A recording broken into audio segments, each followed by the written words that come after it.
2 drops for them, but coming back in for drop number 3 in total for them with a major kill win and a chance to finish off the day on another high note. I'm sure we'll have them feeling real good, even if they don't necessarily put themselves at the top of the leaderboard after day number 1. Absolutely. Here we go, coming on in.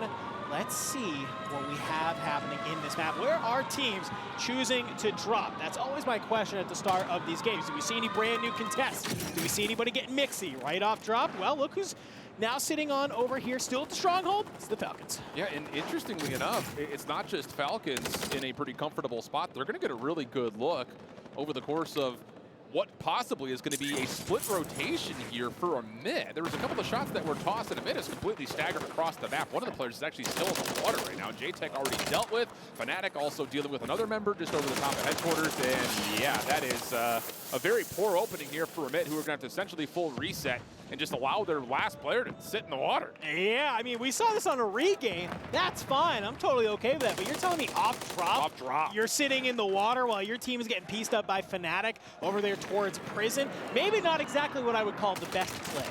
You know, look, I'm not one to judge, but didn't feel like the best opportunity, dropping essentially 1v3s into teams like Fnatic and Falcons.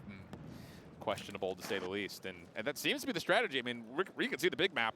This member for a mid is still in the water. Like, he's just anchoring inside of water, has not gotten any loot, and Elo trying to find kills. This time it's been found by the Heretics.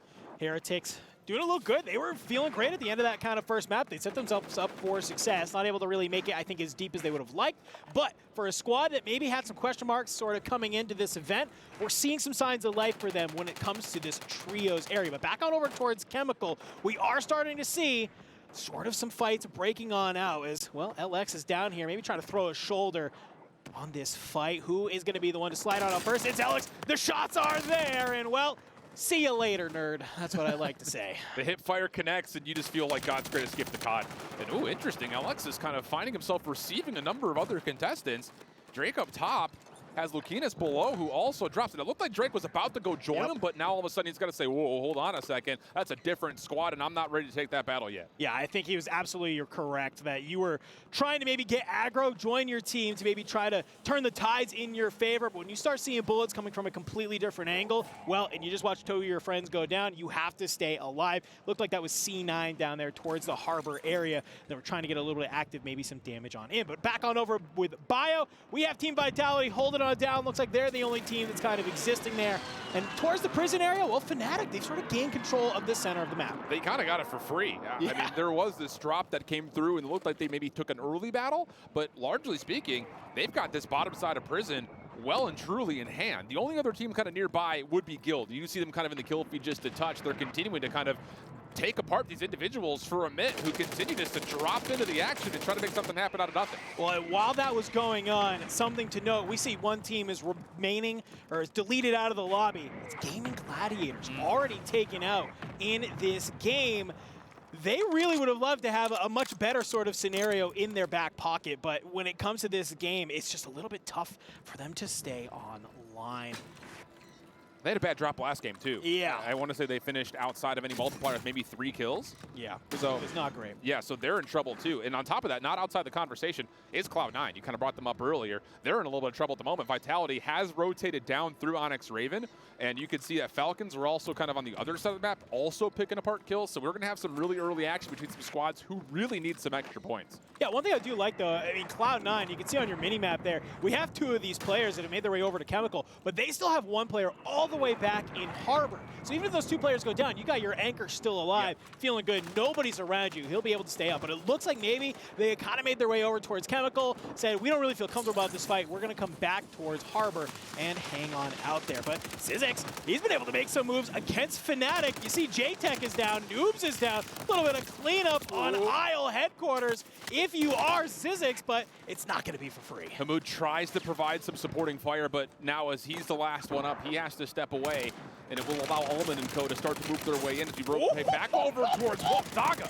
Able to deal with 2 different members from Team Vision, so we come off the praises of them finishing in second to immediately getting destroyed. Oh, and Jodo keeping it alive as well. Some of these teams that we needed to start doing well, they know that this is their last opportunity to put points on the board before tomorrow.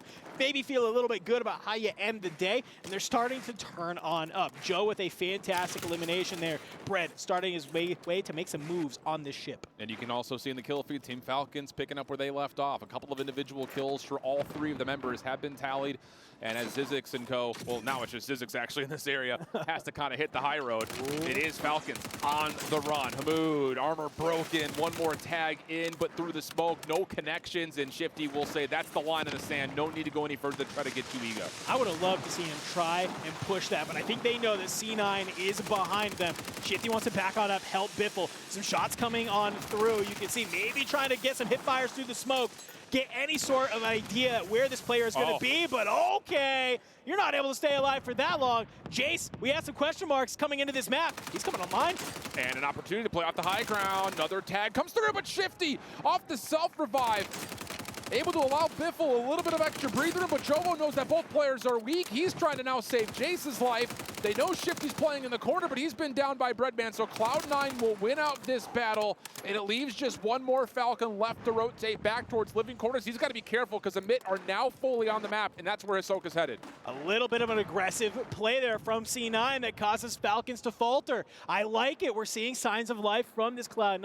I was a little bit worried when Jace kind of tried to take that 2v1. You let Shifty get the self-revive off, but it's just some great positioning from the teammates of Joe and Breadman that allows them to clean up the Falcons. So if you were the Falcons, you're probably coming into this game feeling really good. Now you're on the regain. Yeah, a little bit.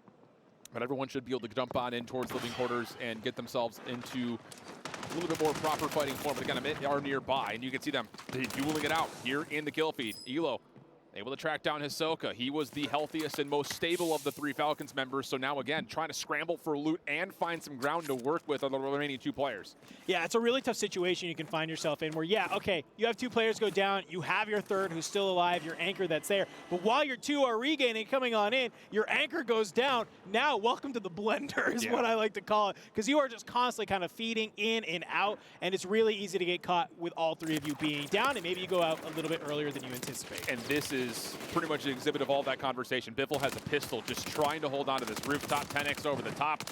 Dealt with him without much cause for concern. Shifty also falls. So Hisoka, who's floating in, he's got to rotate to somewhere else where they have no information. So really good regain here for a bit after a very chaotic start from the squad.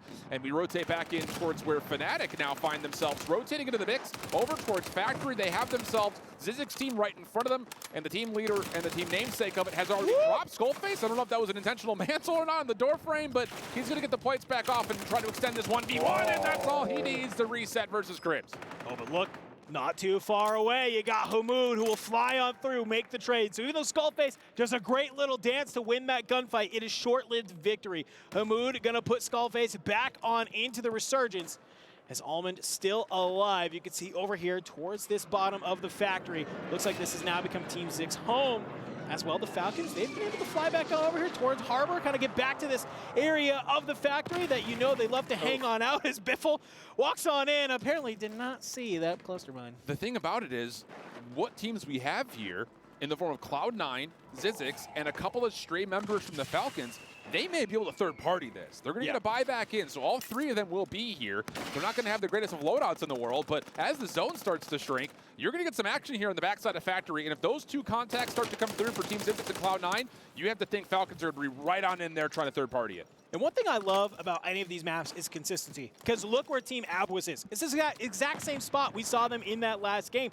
This is an area that they know, they love, they understand how they want to play it, and where they'd like to start working around the map. And if you're them right now, well, you got at least a solid 25% of the map. That's just basically free rotates. Yeah. Speaking of kind of the same situation here for Vitality, Ninus is making this a little bit more difficult, but he's also got to be pushed from the smoke. That's enough for Patsuka to get kill number 8. He is on a burner. 8 of the, I think, current 12 kills that Team Vitality have, so he continues to impress. He impressed yesterday, and so far he's dealing a lot of damage here for Team Vitality as they will safely rotate over. And actually, I say that, they're going to run right into the Falcons next, and you can see that starting to pop up the kill feed as Hisoka has found the last remaining member for LX. Some good shots coming out from Abwiz, though, on some of the members of Fnatic on the roof. Single tap SVA coming in clutch there. Somebody just peeks their head. You know, you love to have a sniper to maybe make that. Well, single tap SVA is going to be the next best thing. You hit those headshots, it's going to start ripping. The laser beam, my guy. Absolutely. It's almost a ray gun. Oh, okay. Could you imagine if you just found random ray guns? That was in the game for a while. C9 rotating back on up to Grandma's. Breadman on 5 already, yeah. 2,000 damage. Looking to get Mixie. Sees towards the top of the roof. Some great shots coming on in on the noobs. Hopefully that gives them the opportunity to sort of reset. It is. So they've now taken control of Grandma's, this building that's right on the edge of zone. This is very safe right now for Cloud9, but the issue is you can see where the rest of the circle's starting to pull. Fnatic once again own the high ground on Prison. That has been, again, to your word, consistent for them. They have gotten into Prison off their opening drop pretty much for free, and now you've got dominating control of where this next rotation is going to be, especially as squads like Amit have to rotate in. Same for a couple of members for the Onyx Ravens, and on top of that, Vitality also in the mix as they actually finish off the previously mentioned Onyx Raven squad. And Fnatic is doing something that we actually saw Team Destroy do in some of the earlier games, which is you have somebody sit up in this Lighthouse, and you have your 2 other players play down below on Prison. What this is going to do is going to let that player in Lighthouse kind of hold this control center, headquarters side of the map, so if anybody tries to push on through, you're going to be able to at least make those calls to your teammates. The other 2, you get to kind of watch that other side of Prison. So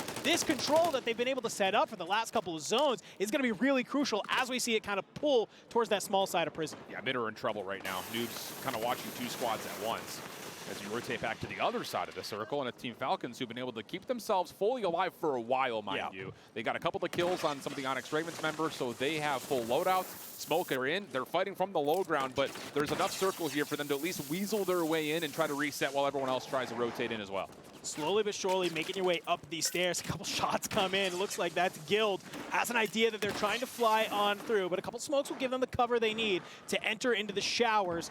Trying to maybe kind of hold out here, but look who's laying in wait. It's Zix. Was maybe hoping he could stay alive a little bit longer, but unfortunately does get sniffed on out. So as they push on through, this becomes their home now, their area. Anybody tries to come on through the showers, they are going to know they're going to be laying in wait as we see Hisoka engage a recon drone. This is a messy circle, and it's not going to get any cleaner as we continue to go forward. Falcons just holding doorways. Everyone's going to be doing the same thing. Everyone's just going to be holding choke points, holding doorways, and have to essentially hope they get good COD timing. The one team that's really comfortable, though, is the team still on top of Prison. Fnatic are still up there looking at everything from below. They have a full triangular setup topside, and you can see it here on the overview.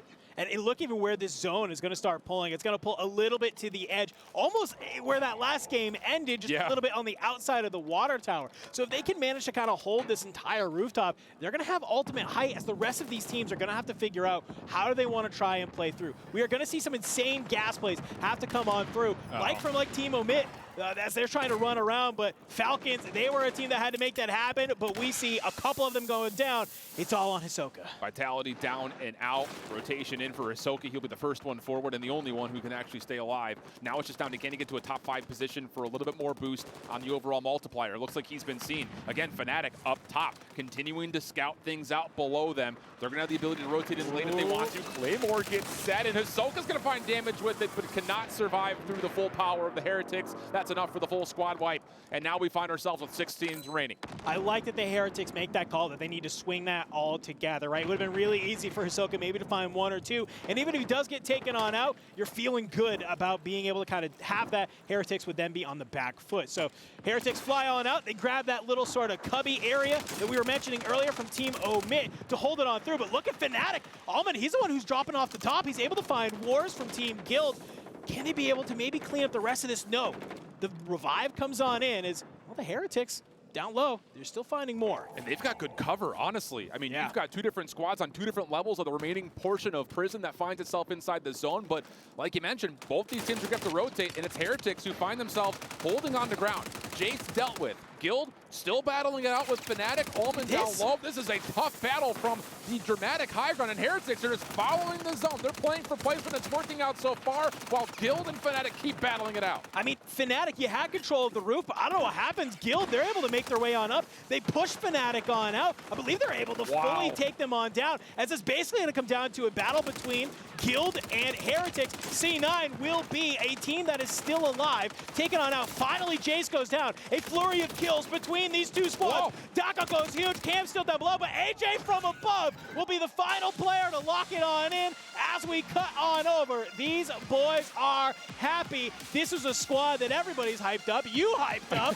And we are excited that we ended map number 6 on a dub for them. I gotta say that King AJ makes the Giga Brain play though. Everyone he knows has to be fighting for that low ground position. He must have had the durable gas mask because he's sitting up top on that zip line the whole time, laying down shots while the rest of his teammates get into the mix. And all of a sudden AJ's like, I'll sit up here and wait, see what happens. And wouldn't you know it, the last remaining Heretic member that did kind of 1v2, not strong enough to deal with AJ, who's just watching it all happen, secures the win with a very high kill tally. But not only is that good news for players on Guild, that's great news for Heretics because they're also kind of floating on the bubble. It's a very strong second place finish. Yeah, that's a reminder to everybody today. You know, we played these 6 games today across our 3 groups. We do the exact same thing tomorrow.